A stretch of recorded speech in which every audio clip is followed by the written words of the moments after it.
Hi, and welcome to Season 2 of the Team Deakins Podcast, a collection of informal conversations between Roger and James Deakins and a guest. We never know where the conversation will take us, so listen in and see where it goes. This episode is brought to you by Picture Shop, whose colorists have created looks for many of the world's biggest films, acclaimed series, and celebrated independent and festival projects. Picture Shop is proud to be a creative partner to the artists behind the camera who trust us to help shape their final vision. Visit pictureshop.com to get in touch and mention Team Deakins for special rate consideration. This episode is sponsored by Aputure and its new Storm XT52, the industry's most powerful LED point source light. Brighter than a 6K HMI and powered by Aputure's revolutionary Blair light engine, the Storm XT52 is both a tunable white light and also the brightest ever adjustable color LED. Storm XT52, unrivaled output, only from Aputure. Today, we're speaking with a composer. His credits are many and include Moonlight, Don't Look Up, and J. Kelly. We're pleased to welcome Nicholas Britell. Nick, thank you for doing this. We're really excited. So honored to be here.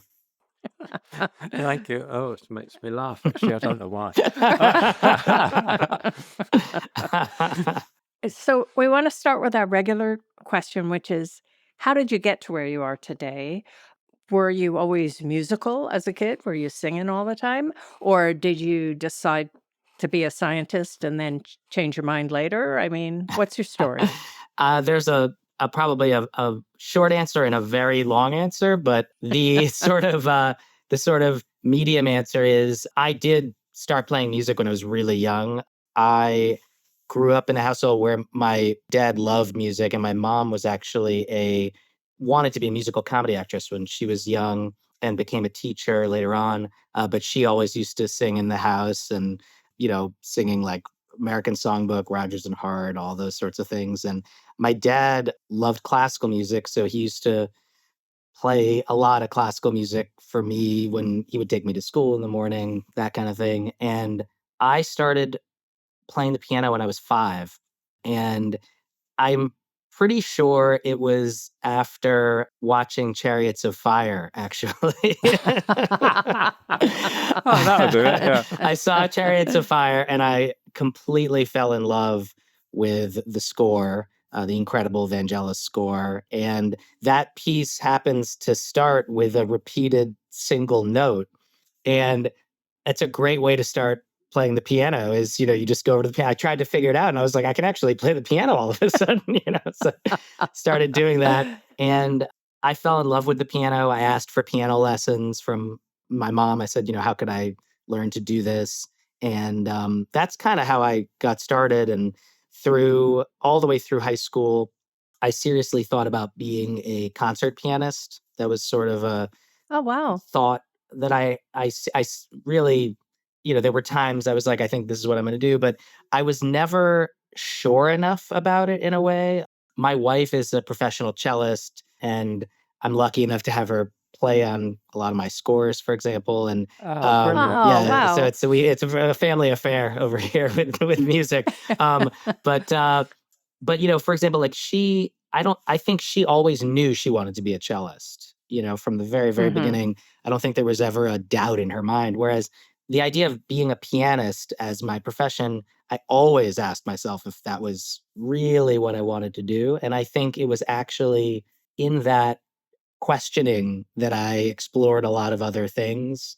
And I explored different styles of music. I started playing jazz in high school. In college, I, joined a hip hop band and started writing a lot of music there. And coincidentally or synchronicity wise, a very close friend of mine in college was making a feature film, sort of a 2.5-hour feature film on a $10,000 budget while we were in school. And one day he just said to me, do you would you like to score this movie that I'm trying to make? And, I said, I don't really know how to do that. And he said, well, I don't really know how to make a movie either. So if you want to kind of figure it out together. And I would say that was really the start of certainly of my film composing, because I always kind of joke that to be a film composer, you do need two things. You need to be able to write music, but you also need a movie. And, I think for years and years, growing up, I loved movies. I've always been passionate about movies, and I used to write a lot of music just for myself. I would write, a fake movie company logo or a commercial, or I would write pieces of music for myself just for fun. But once you actually have a filmmaker who says, let's work together, that's kind of officially maybe when you start trying to do this or thinking you knew it. So I would say that was kind of the beginning of that in a way for me. Where did you study though? I read you went to Harvard. Yeah, so Is that right? so that was at Harvard when I met my friend Nick Lavelle, who was making his first film. And when I was in high school, I went to a high school in New Haven called Hopkins, a day school. The long story is I grew up in Manhattan, and then when I was 13, we moved to Westport, Connecticut. And I would commute to Hopkins, and then I also went to the Juilliard pre-college division, which is a weekend program where you go in on Saturdays and you have a full day of classes and you study with a teacher. So I was a piano performance major there, but I also, took harmony, counterpoint, chorus. I took some composition classes, played a lot. It was an amazing experience. Actually, I met so many of my future collaborators there. My wife went to pre-college as well. So, it's Oh, wow. sort of a very tight-knit community. Right. And tell us about the hip hop band. I think they were called the Witness Protection Program. I'm not sure why, but it's a really good title.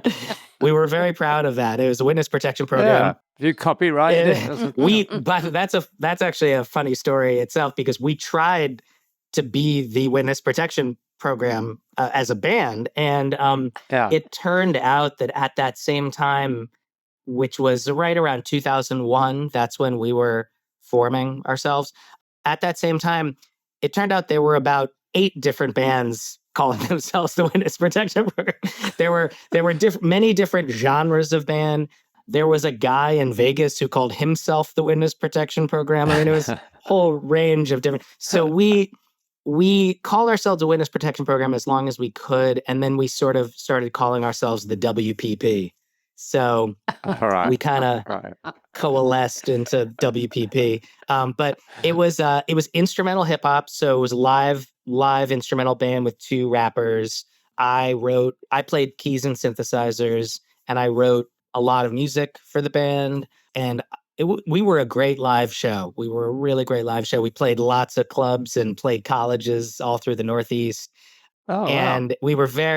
we took it really seriously. And, I think as happens with there were eight guys in the band, so it's a big band. And as happens, the band broke up and we went our separate ways. But it was a very formative experience for me because I think one of the things I discovered in the band was that I really loved collaborative creation. And I think one of the things that I realized in hindsight about being a solo concert pianist was that I was alone a lot, and being in the band, making music with people as a group was really a joyful experience. And I found it very inspiring. I felt very excited to sort of make music for the band and come up with new ideas. And it was the first time in my life where I was writing music every day. I mean, I would spend hours and hours every day writing music. And it, just so happened that was also precisely when my friend Nick asked me to score his movie. So, I was writing music for the band every day. I was writing music for my friend's movie all the time. I had a lot of friends who wanted to be producers or actors or directors. So there was a really great group of people who would ask me to work on their short films or what have you. So it was a great, really formative, inspiring period for me. So it seems like writing a score for a film, it must be so different than writing a piece of music, because when you're scoring for a film, you've got to also think about the story Yes, and you can't be, I like this music, so let's put it in there. You have to think whether it works or not, for right? sure. It can be an incredibly inspiring process, that kind of creative constraint. I think that, like all constraints, they can be productive constraints or they can be, Mm-hmm. inhibiting at times. I find it a very fertile constraint. For me, thinking about the story is a wonderful way, thinking about the characters, it's a wonderful way to hone in on, for me, a set of feelings. Because I think that there are many, many ways to intellectualize what we all do, but Mm-hmm. ultimately, I think we're creating feelings. Mm-hmm. And for me, I love this sort of idea that within this story, within these characters, within these images, we are ultimately trying to hone in on a type of nuance of emotion, a sort of Mm-hmm. kind of a set of emotions. Every movie has a kind of wavelength that Mm-hmm. it kind of Mhm. sums up to, at least to me, in a way. A lot of the movies that I love are, even outside of any plot or story or characters, they're a mood in a sense, Right. and Right. I think the music is a wonderful way to kind of hone in on that. And I love that idea. On every movie, you're sort of trying to discover a frequency that the movie kind of vibrates at. And every composer, every artist is going to have their own take on what that is. But I love that kind of experiment where you're like, what is the right sound for this movie? Like, there are things that are Yeah. more straightforward, and then there are things that are sometimes really far afield, but sometimes those are the ones that actually open the movie up in a way that you would never expect. But when a movie starts, you have the script, but not the cut. So do you start at that point? Because the cut can make such a difference Yes. into what the movie is. So what's your process? When do you start? It so much depends on when I'm brought on. Mm-hmm. I think Mhm. that composers have this sort of interesting set of possibilities where if you're brought on early, there is this entire world of exploration that's possible. If you're brought on late, then the script doesn't really matter at that point, because you sort of are faced with a cut and you say, this is what I'm working with. When you do have the opportunity to work with a script, I find it very interesting. I mean, I think that the early conversations with the director of what they're imagining the movie could be, Mm-hmm. and your early reading of the script, I think, lead to ideas that you would never write later on, because once the movie's been shot and once you have a cut, you're dealing with really a very, potentially very different piece of art that you're looking at. And when it's a script, you're really imagining the whole thing. It's almost like your own thought on what this movie is. And I think that the music that you write from that stage, if you write music from that stage, if it works for the later iteration of the movie, if it works, it's incredible. Like, if it works, it's almost unbelievable. If it doesn't work, it's completely wrong. It's just one of those things, like it's like either right on target or it's a complete miss. And so there's a lot of there's just a lot of sort of interesting opportunity with that process, knowing that you have to be very humble in the sense that once you're faced with the picture, that's sort of the like truth teller. The picture tells you everything. Once you have the cut, when you put the music up, if it's right, kind of right away. And if it's not working, right away. You're like, oh my God, I imagined a, Yeah. Well, I imagined a completely different thing. And my music is oh, a complete failure. And I have to start, which is really it's mysterious, I find, because there's no way to know. Even if there's times I'll write music imagining the movie to be kind of even how it ends up turning out somehow, and yet the music still might be wrong because it's such a subtle thing. I still don't, I mean, maybe that's why I'm so fascinated with it, because every time you do not know anything until you really see the picture. You just don't know anything. And the way in which music kind of interacts with a movie, some movies just eat the music up. Some movies you could almost put anything up against it and it just takes it. And it's just natural. And then it's just a question of, well, what do we do of all these things? Because everything works, And then some movies reject everything. And and you're sitting there going like, oh my God, I'm concerned because nothing works. And it's not a judgment on the movie either. There are some incredible movies that you just have to be unbelievably specific with the music or it doesn't work. So it's not a quality judgment. It's more of just the nature. Some films have a visual grammar and an atmosphere that just music is a natural partner to. And some movies are much more I don't know what I would say. They're more stark, where sound and picture need to operate on their own, and music, if it exists at all, has to be a very delicate kind of accompanist to that.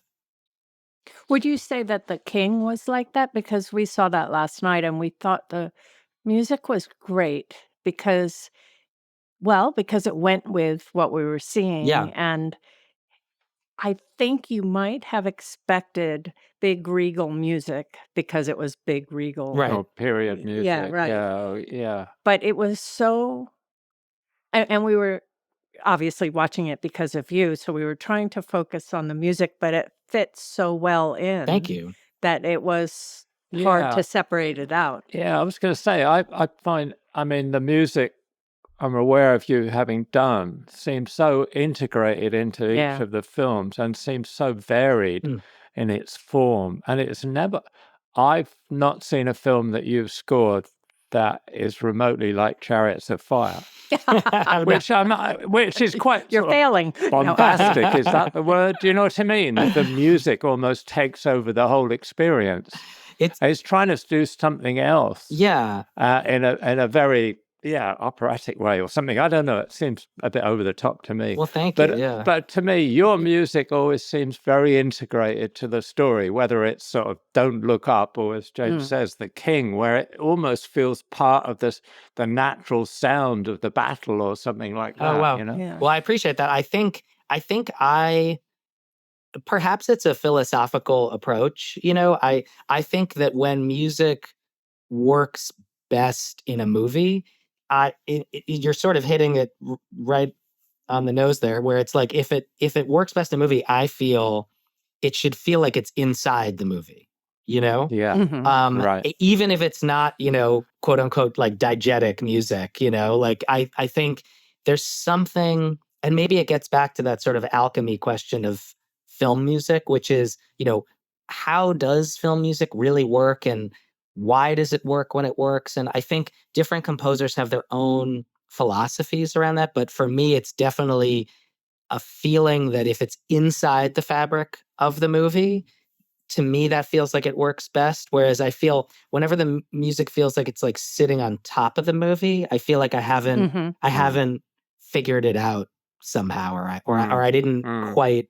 And I think that's even on a cue by cue level. There are particular moments in a film where even if you're writing with the theme, or even if you're writing with things that work in other places, there's particular moments sometimes where it doesn't quite feel right. And sometimes that's a sign to me that we don't need music.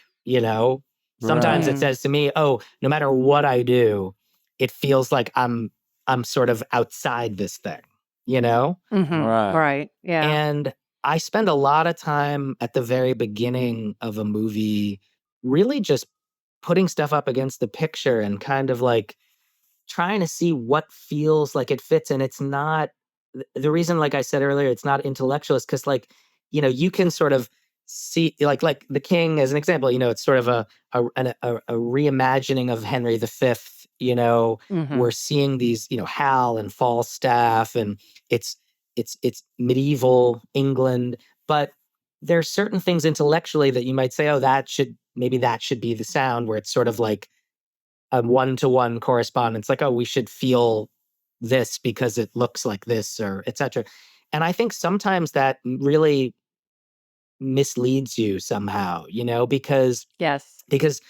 in the most interesting version of this, those are the things that we see already, So it's kind of like that, was it the Sondheim hat on a hat? It's like, we don't need to put a hat on a hat. We already have a hat. So it's kind of like, what's the thing that we don't see that we can feel with the music, that in a sort of, as a dance partner, that can take us and show us some other thing. And I think for me, I'm always looking for what that is. I think in different projects, maybe you personally feel like you get there closer, or you end up farther from what that ideal is. But I'm always fascinated when it's the counterpoint, where the movie is this, but the music is something totally different, and yet it feels natural, That's true. What are the conversations you have with a director? Like, I mean, obviously, Adam McKay is very different than,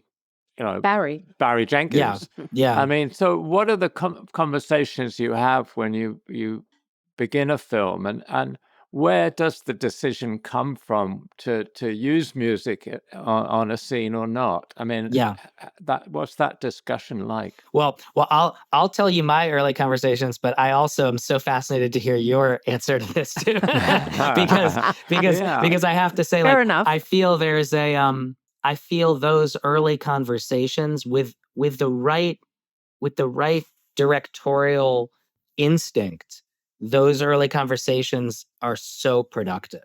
And I think for me, every director has their own feelings, and every director has their own kind of imagining or confidence of what they think we're going to need.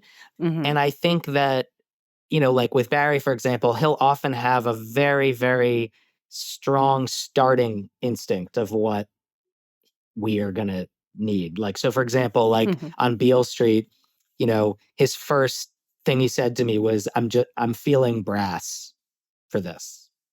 And that was it. Just, he was like, I'm feeling brass.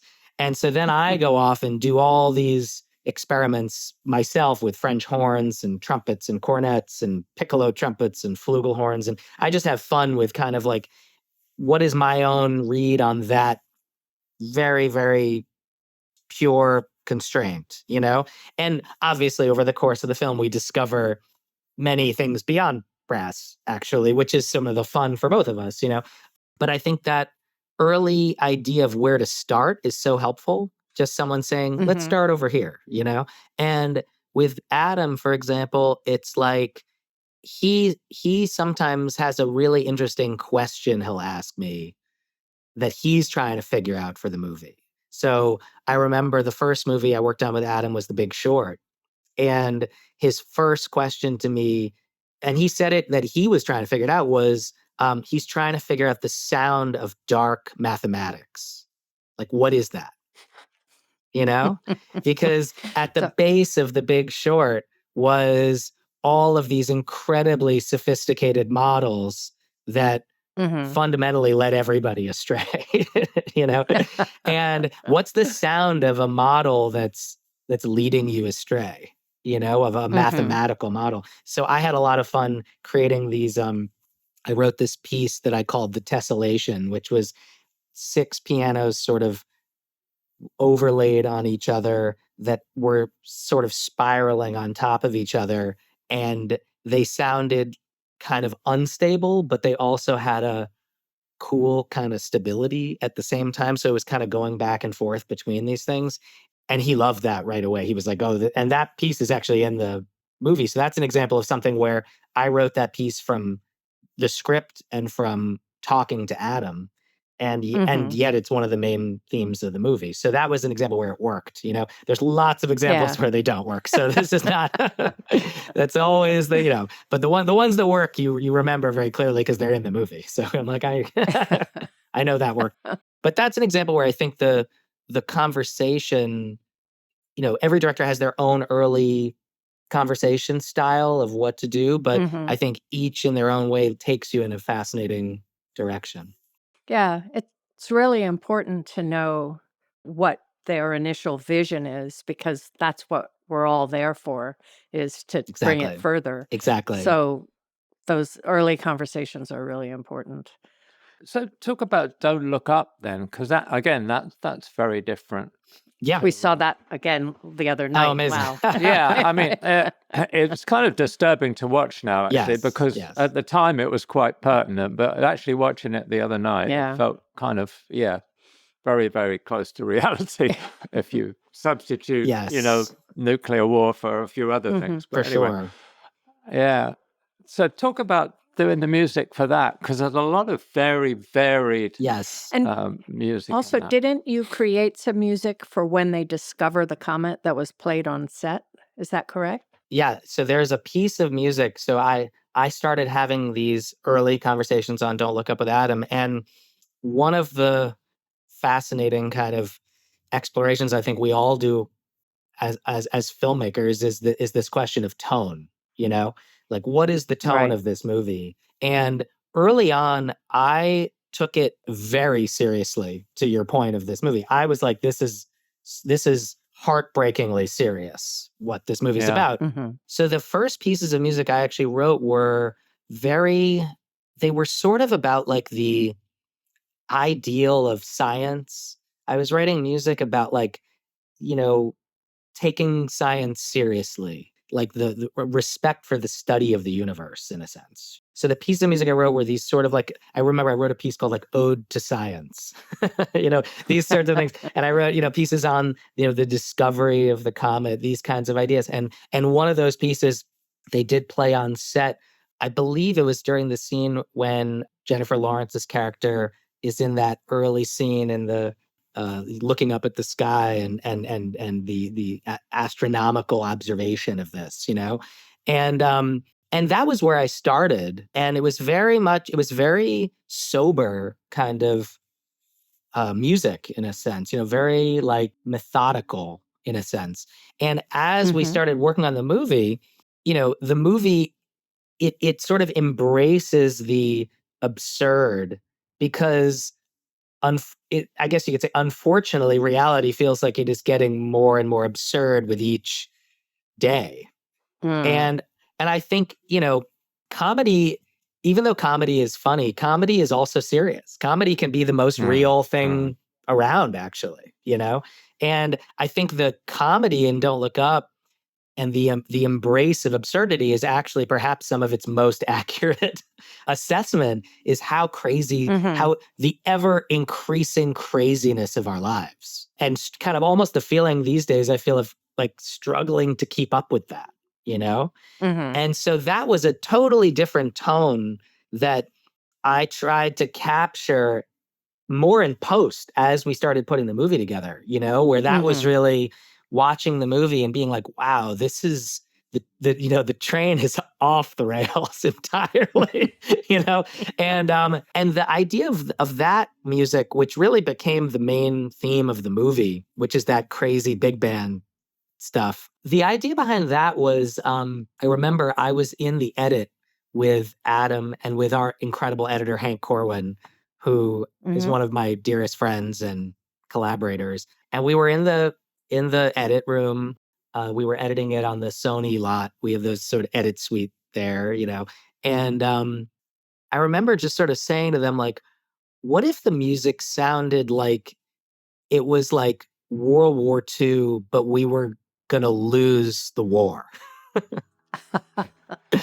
Like we're definitely losing this.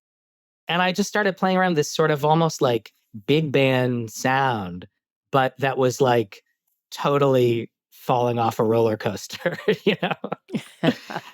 And that was kind of the idea. It was just this feeling of like, this thing's just going to break apart.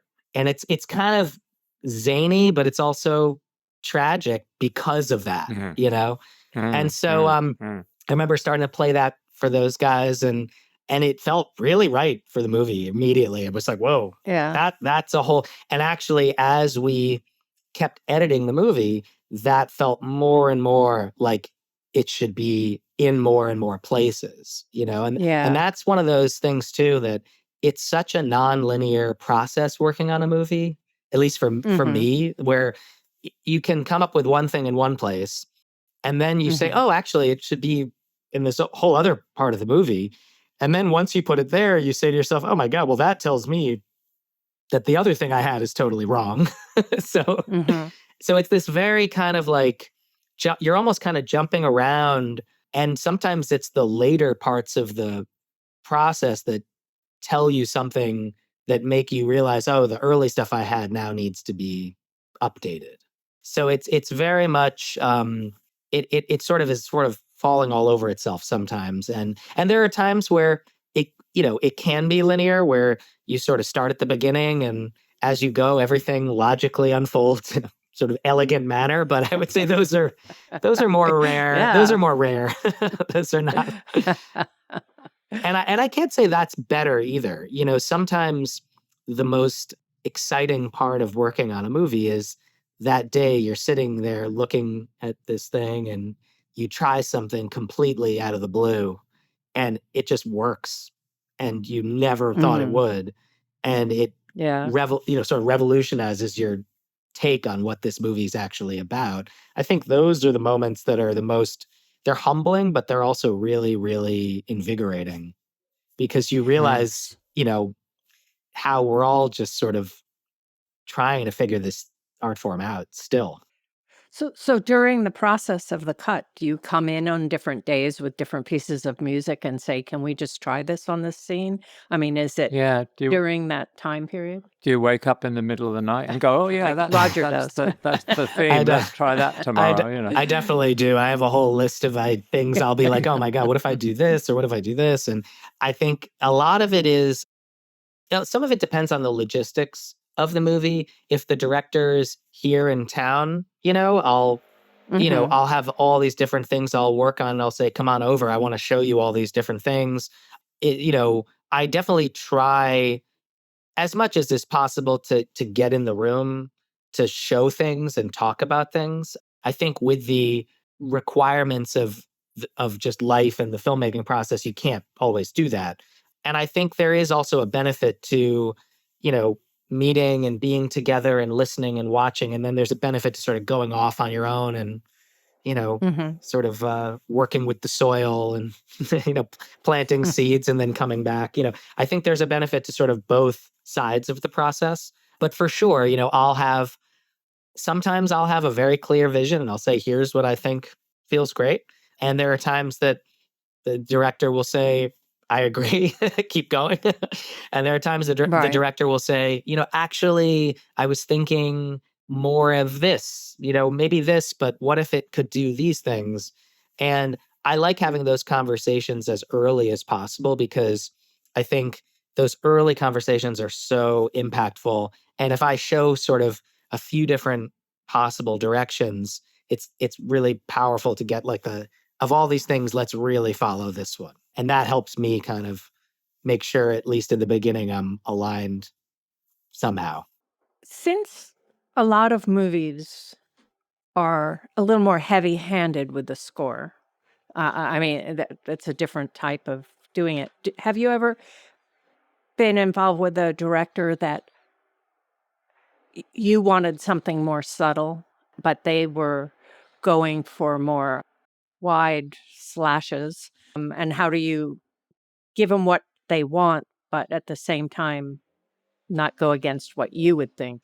That's you know what I mean? That's a good question. I think that part of being in this role is about that blend of what I think is best and also what they really want, So if a director really was like, I think with what we're creating here, the music really needs to be pretty bold. Like, an example of that where it's pretty bold is in the movie Vice that I did with Adam, where the first thing he said to me was, I think this movie needs an American symphony as the score, a sort of tragic comic symphony, and, I love when a director has a really strong take. And I think for me, then it's about saying to myself, given this approach, what's my version of that approach?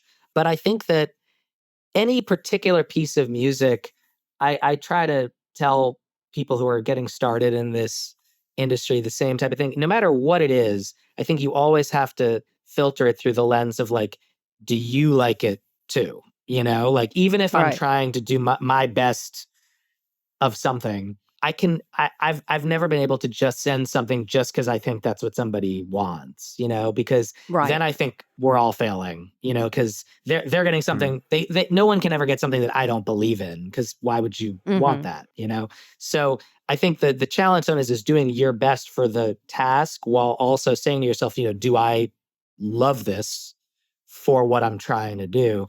And I think every cue, you know, every piece of music has to sort of pass that test in a way. And if I don't really love it, I can't send it, you know, and maybe if I don't love it, then maybe I have to have another conversation with the director and say, you know, maybe I'm not fully understanding what we're supposed to do here, or maybe there's a different approach, or, you know, but I think some of the tone or the aesthetics that you're talking about too, some of that comes down to genre as well. You know, there are certain genres where it's like, I think necessarily it has to be X, Y, or Z, you know, it has to be this type of thing. And then it's just a question of, you know, do you love that genre and can you put that hat on and do it? And there's some, you know, there's some genres that I think would be really fun to do that I, you know, haven't done, for example. But I think every movie, it's about that balance of what is the task at hand and what is your point of view, I think. And before you take a movie with a director that you don't know, that you haven't worked with, do you try and suss that out ahead of time? I mean, I know we do. We try and see if what we're seeing in the script is the same thing that the director's seeing, because if they think it's a comedy and you think it's a tragedy, then maybe it's not going to work. No, absolutely. I mean, as a great example of that, I think was working with Noah Baumbach on Jay Kelly, where that it was actually in the first conversation we had. I had never met Noah, and a mutual friend introduced us, and I went to his office to talk about the film. And in that first conversation, he said, you know, I really want Jay Kelly to have a score that is like a character in the movie, that really has its own voice and that can kind of live with this film in a very prominent way. And that was very exciting to me. You know, I was like, great, I would love that. You know, I would, you know, it's because I think sometimes you find the voice of the score later, you know, you discover it, what it is. And I think having Noah say right at the beginning, I know I want this, like, I would love to just figure out what the sound of that is, but I know I want the score to have a real marriage with the movie. You know, that, for example, was very inspiring to me. And I remember, you know, immediately leaving that meeting and thinking of ideas right away, just like, oh, wow, what could we do? And what are all the ways we could have these things work together? And that was a film where, for example, I wrote themes and Noah came over here to my studio and I played him some themes. That was before he had shot the movie. And he was really into some of these themes right from listening to them. And that's interesting. And he invited me to set, actually. They were, you know, when they were shooting in Italy, I actually went to set and played my, you know, sort of draft score themes for the actors on set, which was the first time I'd ever been there and done that in that way. And it was really wonderful too, because the actors themselves, you know, they said to me that they had never had that experience where they're sort of hearing the score while they're making the movie, and it changed their way that they thought about their scenes, in a sense, because they're not often feeling the final feeling, in a way of like, how's this thing gonna feel? And I think that was such an interesting conversation to have with the actors, where it was like, because I think for them on set, the process is, it's that one moment, it's that one piece of the process. And you know, sometimes for me, I think maybe it's a lucky thing that in my part of the process, usually I get to see everything at the end. You know, I get to see the full artwork kind of fitting together. So that was wonderful, getting that chance to kind of literally take my music inside the movie. You know. And you wrote slightly different score, for one for George's character and one for Adam's character, right? Yes. Can you talk about that, how you differentiated between the two characters? And what you did when they're both in the same scene. Yeah, right. Those are great questions. For George, there was an early idea I had that I played for Noah, and it was something that I felt could be more, I was playing the more like inner searching of that role, the inner philosophical existential journey that Jay Kelly is going on, where, he's asking himself these deeper questions on what did I actually choose to do with my time over the course of my life? And, and what did I, necessarily when you make one choice, you say no to something else. And so, what have I missed in the process of making these choices? That was the feeling, I think, of the sort of searching. I know, and I would talk about it as kind of a happy, sad sound, where it's somewhat nostalgic and reflective, I would say. And one of the things that I was drawn to the sound of this felt piano, which is a very textured, very sort of, I find it a very beautiful sound. It's where you have a upright piano and you kind of open it up, and there's a mechanism that puts felt, like a piece of felt between the hammers and the strings. So, normally the hammers just hit the string, and that's that kind of beautiful bell-like piano sound that we all love. But when you have a felt piano, when you put this mechanism down, the hammer hits the felt that then hits the string. And so it has this kind of restrained, intimate, close sound that it sounds like it's trying to make a sound, and Noah and I really like that as a metaphor for Jay, he's trying to find these feelings. He's trying to figure out something about himself. And at the end of the movie, you finally hear a full Steinway concert D grand piano.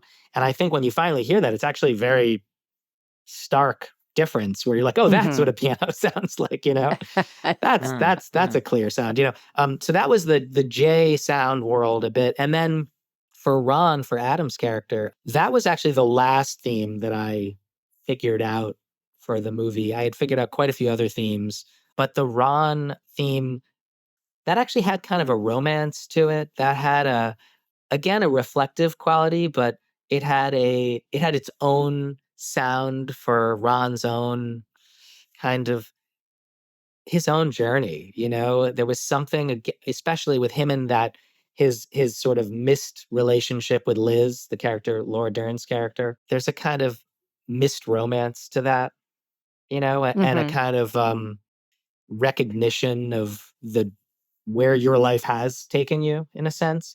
They're kind of parallels to each other in a way, the Ron and Jay, And I remember figuring that piece out, talking about looking at the picture, that was a scene where I remember really figuring out the Ron theme, looking at them at the train station when they talk about, how they missed each other that day at the Eiffel Tower, that sort of sorry about the Eiffel Tower, that was where I was like, oh, you know what? This is that kind of sort of a romance, like an old romance from, that didn't happen, that didn't actually happen, brief encounter. Exactly. It's a romance that never was, and actually, and Ron's doing, actually he's finding himself in a very wonderful way, I feel, in the course of the film. Sometimes it's in the difficult moments in life that we really figure out where we're supposed to be. So I think Ron actually has a very hopeful journey through the film. And my hope was that the theme kind of took us in that direction. Yeah, talk about, I also read that you played one of the themes backwards for George's character. Is that right? What was the effect of that? How did you come to that sort of idea? That was very fun. That's an example, I guess, of, being in the room and having these sorts of conversations. Noah would invite me over to London where he was editing the film, and we were at the house he was staying at that happened to have a beautiful grand piano in the living room. And I remember we were trying to figure out the way to feel the idea of memories in the movie, because there's this, going into memory is a refrain in the film. And so there was a point where I said to myself, what if I actually not played the audio backwards, but what if I actually sort of took the Jay Kelly theme and wrote it out note by note in reverse, you know? Oh, wow. And that's, again, one of these ideas that has every likelihood of not working at all. Like, there's this sort of, there's a version of this, you play the thing backwards and you're like, glad we tried that. Absolutely wrong for the movie. Thank you very much. You know, moving on to the next idea. But for some reason, when I played it out backwards, it was very evocative. It was a very, very sort of mystical kind of sound that it had. And there was one motif backwards that I started repeating that felt almost like a, like an incantation that felt very wonderful for where there's that scene where he's looking into the mirror in the bathroom on the train. He's sort of saying, Jay Kelly, Jay Kelly, and he's sort of repeating his name and the names of famous movie stars. And then the full version of it backwards, you hear, for example, when they're on the plane and he goes into the back and he's back in the memory of the acting class and he's looking at himself as a young acting student, and you hear that's the first time I think you hear the full thing backwards. And the hope is that you don't notice that I don't think you need to notice this backwards, but I feel that perhaps you feel the same way. There's this kind of like, I think those details, even if nobody notices them, I think they subconsciously may impact us in a sense. I think there's something about these shapes of things. There's something certainly about harmonies, but definitely even about melodic shapes and the way that music sort of arcs itself at times. There's something to that with an inner psychology that I think we do have at base that works on us. And this is a very non-provable hypothesis, but I do feel that, when melodies go up, I think we feel that we really feel it as a rise. We don't just acknowledge it as a rise, and when things go backwards, I think we feel those things backwards, even if we don't consciously know they're backwards. But that's also the power of films, is that you're doing things that on an unconscious level. Exactly. But it's also interesting. I don't know why it popped in my head, but it was Once Upon a Time in America, or any of Sergio Leone's westerns, or even Sam Peckinpah's westerns.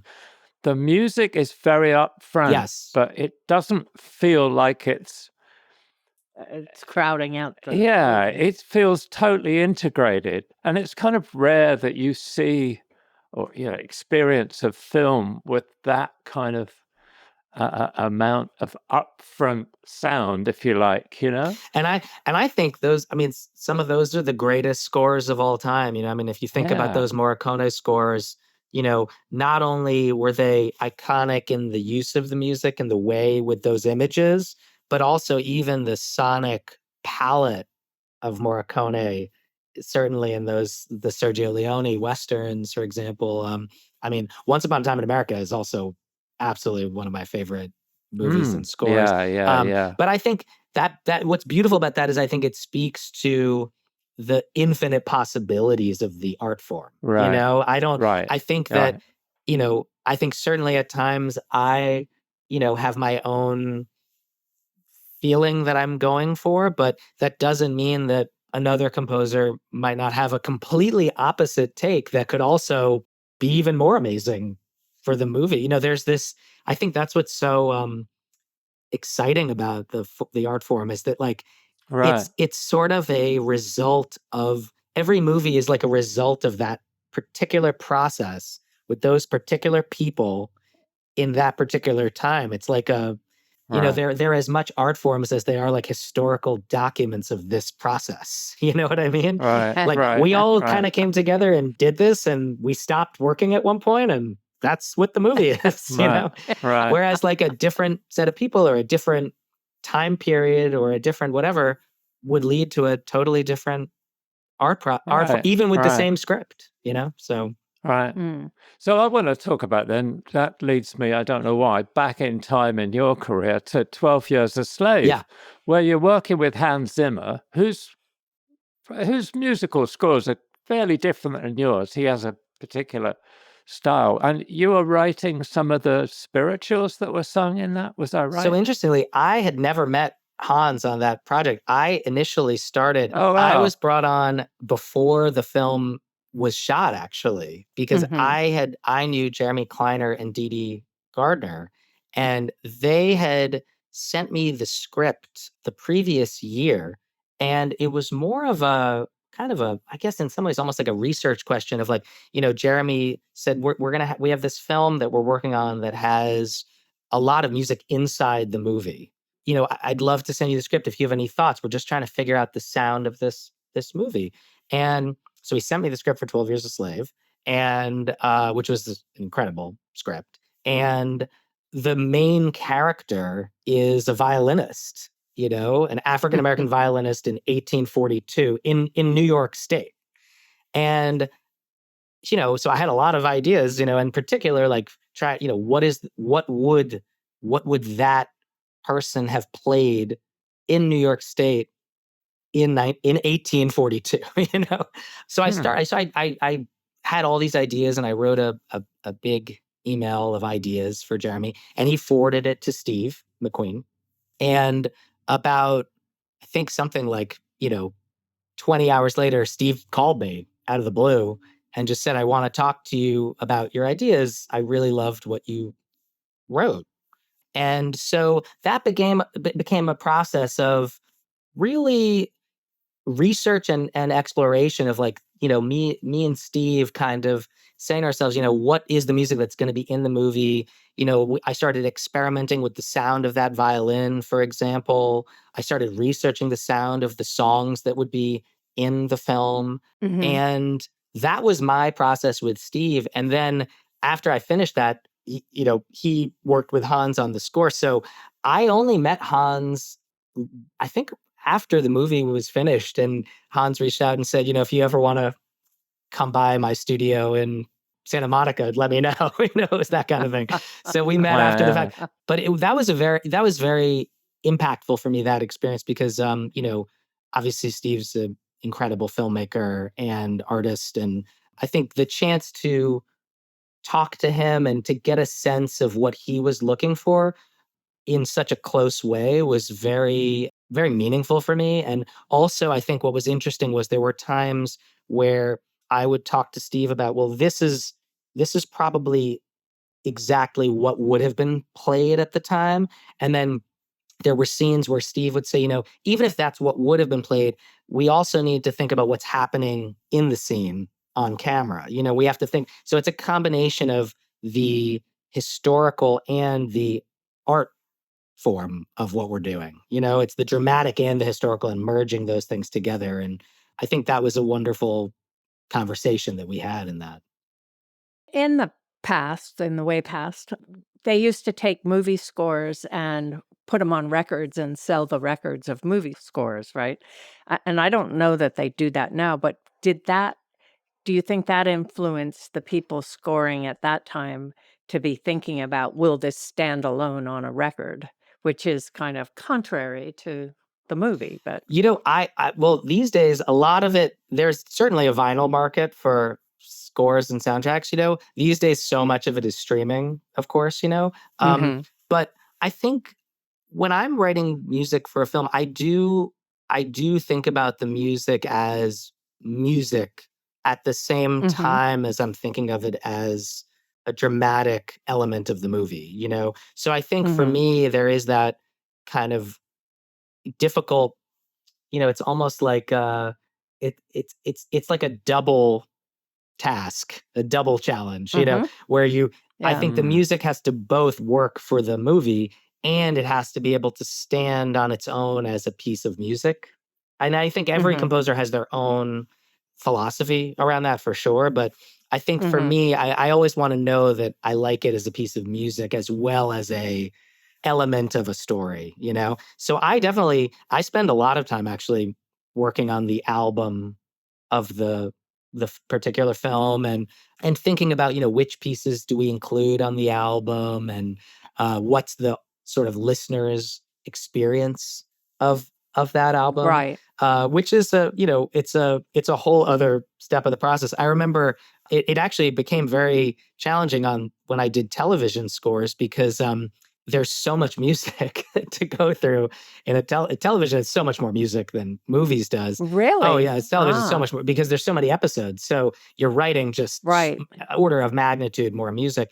And I remember during Succession, for example, there were, I think some fans would get angry at me that I wasn't quickly enough releasing the music, and it was just because I didn't have time. I was like, I'm writing it. I need time I got to finish because I think sometimes people don't realize that, especially on TV, when the show is coming out, and this isn't always the case, but when the show is coming out, because there's so many episodes, you're often still working on the show while the show's coming out. Right. Yeah. I'll be on episode 5 of 10, let's say, when, but episode 1 is starting while I'm finishing episode 4 or 5. So we're constantly, this train is moving forward, but we're constantly, I'm sort of chasing the schedule in a sense. Right. So it's like we're still in it even when it's happening, I guess. Succession was like did 39 episodes or something like that. 39. So were you watching every episode and scoring? Yeah. As you would the cut film. Yeah, because I'm completely crazy. Yes, the answer. Yeah, you are. I'm absolutely crazy.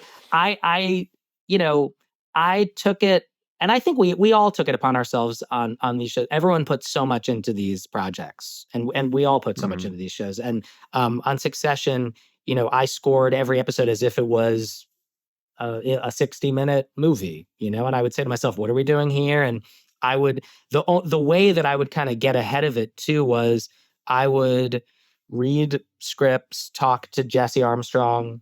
On season 1, I was also talking a lot with Adam McKay, who directed the pilot. And I would try to do this balancing act where I would be writing music from those conversations and the scripts. And then I would be recording the music ahead of time while things are being shot and starting to be edited. And then I would be taking my recordings, my best guess in a way of what I think we need in places.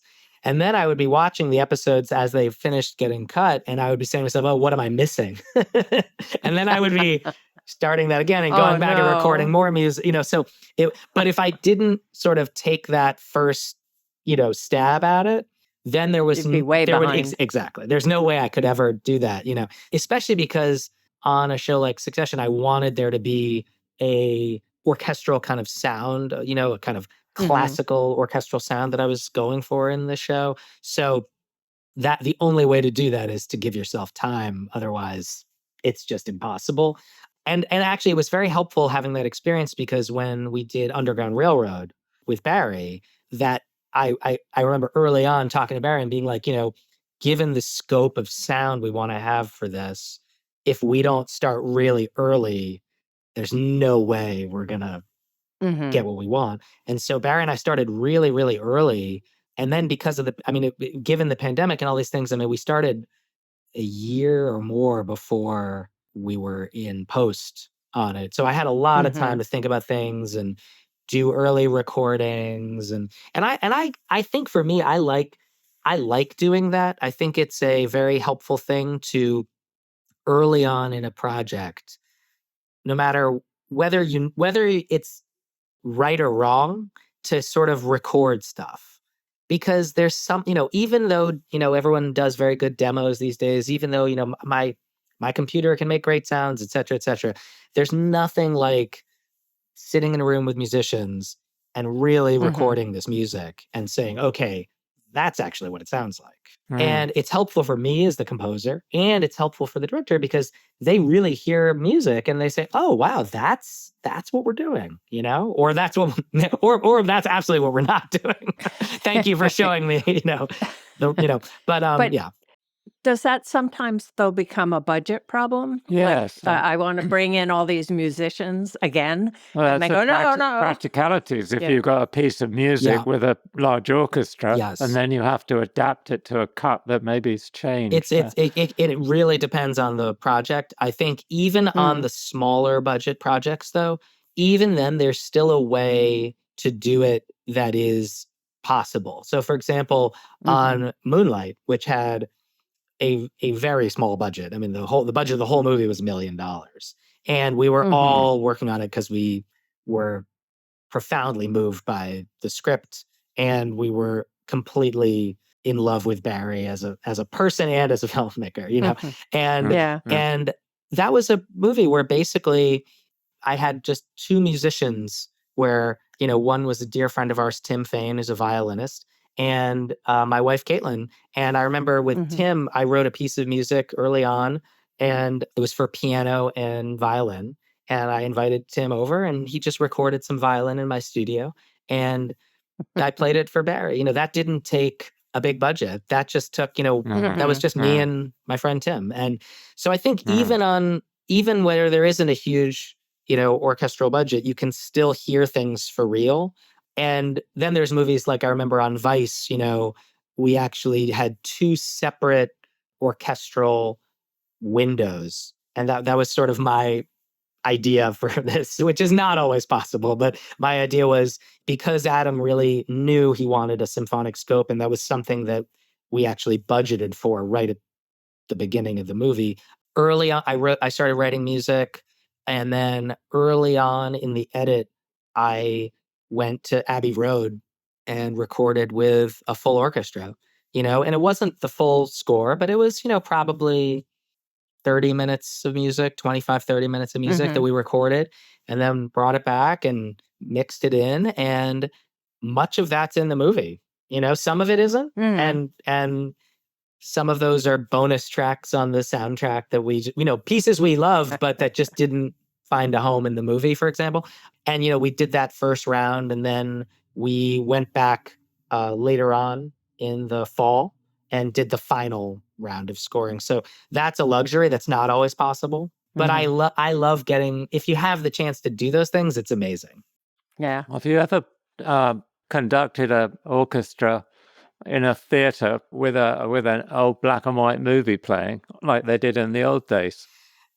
Well, it's funny, not with an old film. I've for fun done the kind of like player piano type stuff, and actually I started a small film series at Juilliard called the Juilliard Film Scoring Lecture Series. And one of the things I did quite a few years ago is I brought there's a book, an old book from the early 20th century, which is one of those books that the pianist in a movie house used to use to figure out what piece of music to play for the silent films. And it's amazing. Oh, wow. It's amazing to look at these books because they would have a table of contents, and you know it would say, you know, it would say like, you know, train robbery, or it would say, you know, like, you know, hopeless romance, or whatever it would say. And then it's go to page, you know, 65, and then you go to page 65, and you're like, oh, I guess I played this piece, you know. So I demonstrated that to the students a few years ago, you know, and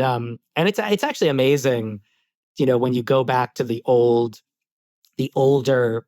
eras of filmmaking, because some of it's actually very insightful to see what that was, you know, because not only was it so direct, oh, we know what we're trying to do here, you know, but also when you start researching like why film music is used, you know, I'm 70% sure this is true. I still think that it's not entirely true, but there are those who assert that we really have film music because the projector was so noisy that you had to cover up the sound. I've heard that one. And I think maybe that's true, but I also think that people probably were like, you know, the idea of putting music up against a dramatic performance is quite old. Makes sense. So, you know, so I don't think but it's also, but also in a very basic way. I forget, there was a Russian filmmaker who studied cutting, the power of cutting, and he had the same close-up of a face and intercut it with different objects in a different way to create a different mood. Yes. And one moment, the portrait of this guy comes across as a killer, and then the next time he comes across as a bereaved father. Amazing.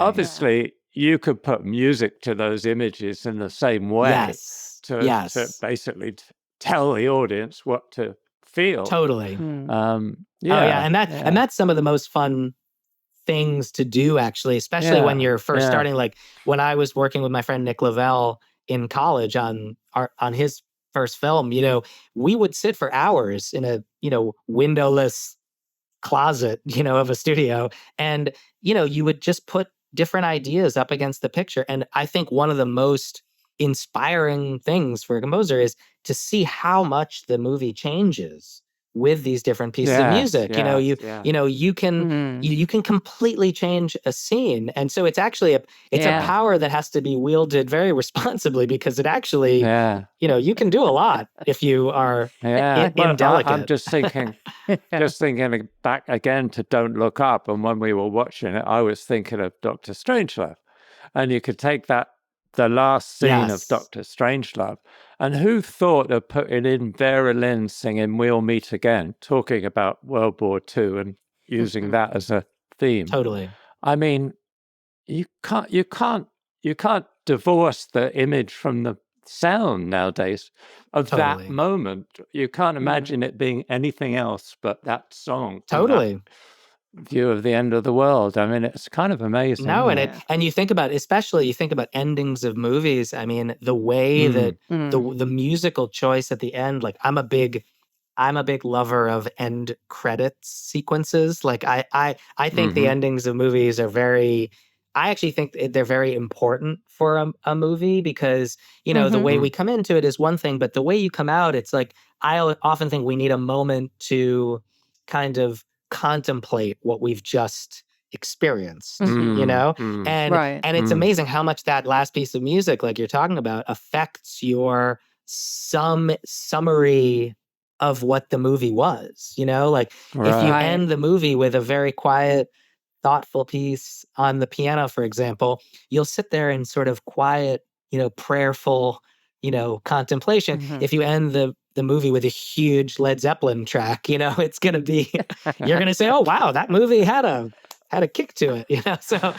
Give me the Led Zeppelin, actually. Exactly. You might choose hip-hop, right? You never know. Exactly. So.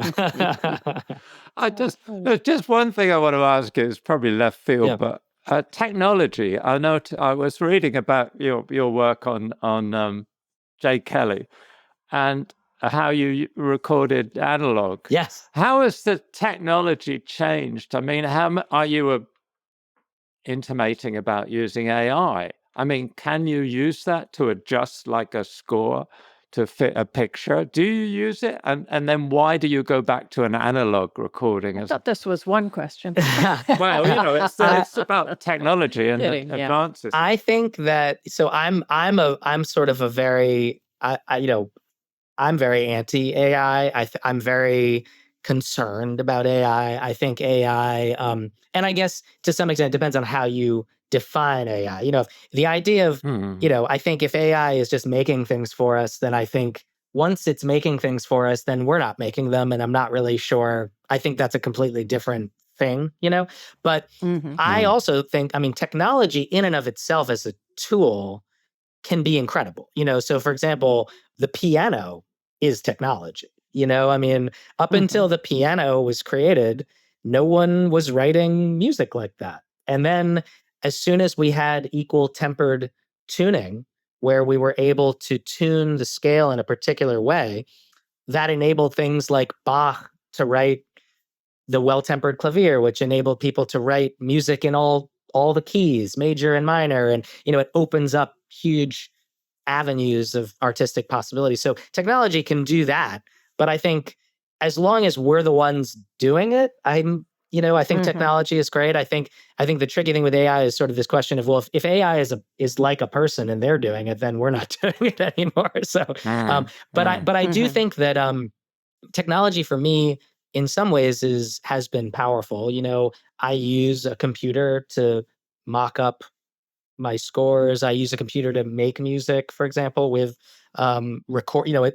All recording systems in the world these days use these DAWs, these digital audio workstations, where whether it's Pro Tools or I use Pro Tools in Ableton Live, you can record music in it, you can write music in it. So there's that side of the process. I think that the more I get to do this, the more I'm drawn to kind of the older ways of doing these things, because I feel certainly for the sound that I'm looking for, I love when music sounds like people in a room playing. There's something about that evoking that sort of air in the room, evoking the communal kind of human experience of musicians. I find more and more moving. I always loved it, but now now I sort of say to myself, like, how can we not do this?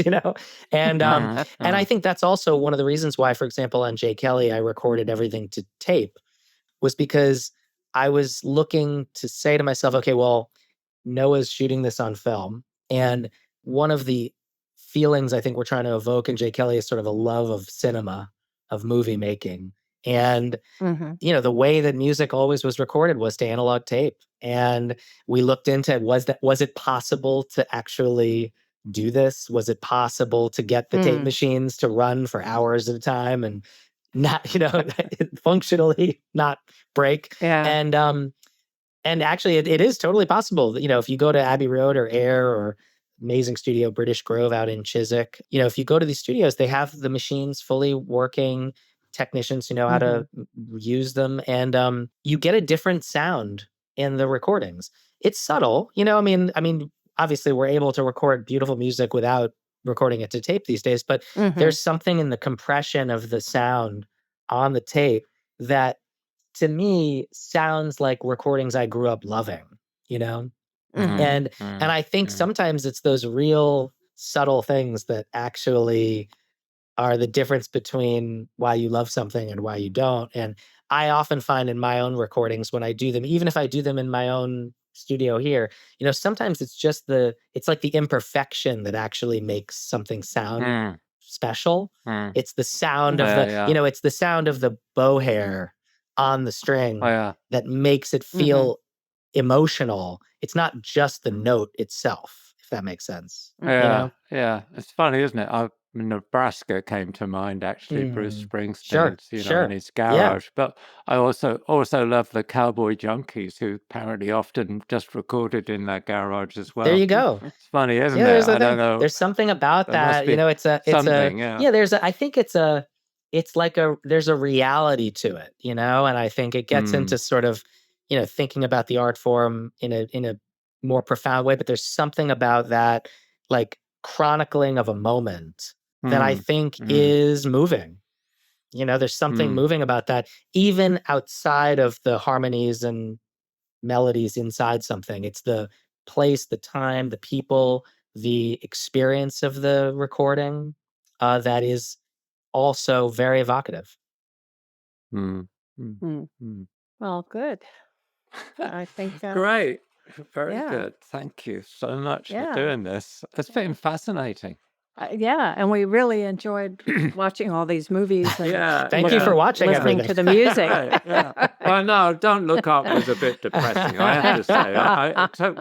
It took me a long time to get over this again. We'd seen it before, but watch it again, it's like, oh my God. It's really good, though, too, because you were talking about how there's a sense of humor in a way for parts of it. But if you had been too comedic, then you could walk away from that movie and not get so affected. It wouldn't seem so real. It's very interesting how all things work together, isn't it? Well, and actually, I'll tell you, the final thing I'll say on that is that that final dinner table scene, some of the first music I wrote for the movie is actually what you hear there in that dinner table scene, which has that very more serious tone, because the movie does get there. It sort of winds up right at that place, So I love how that it sort of speaks to, like, you never exactly know how things are going to come together. Yeah. Yeah. Brilliant. Indeed. Well, thank you so Thank you much so for doing much. this. Thank This has been you. great. Oh my God. Again, such an honor to be here with you. And I really appreciate the invitation to speak with you. Yeah, we enjoyed Thanks it. very much. Thank you. Thank you. If you'd like to sponsor the Team Deakins podcast, let us know at pod@teamdeakins.com. Thanks for listening. If you want more information and further discussion, check out the forums at www.rogerdeakins.com. Becoming a member is free, and you can ask follow-up questions there. And be sure to subscribe to the podcast for more new questions and topics. Also, check us out on Instagram at team.deakins. See you next time.